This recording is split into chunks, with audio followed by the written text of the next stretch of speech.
In today's video, I'm gonna show you how to slice in Affinity Designer.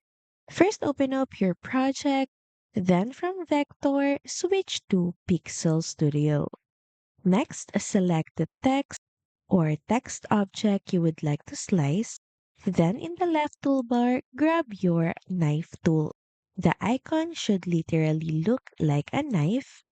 And to start slicing, hold the Shift button, then drag across the text where you want to cut.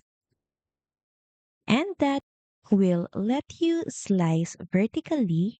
Now, if you want to slice your object in random directions, all you have to do, still with the knife tool, is highlight the text or areas that you would like to slice.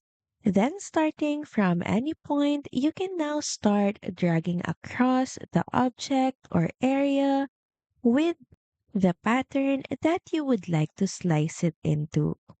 And once you release the mouse, your text will be split into separate shapes along the cut. And now each piece can be moved, colored, or transformed individually. So that's pretty much it. Thank you very much for watching this video, and I'll see you again on the next one. Bye!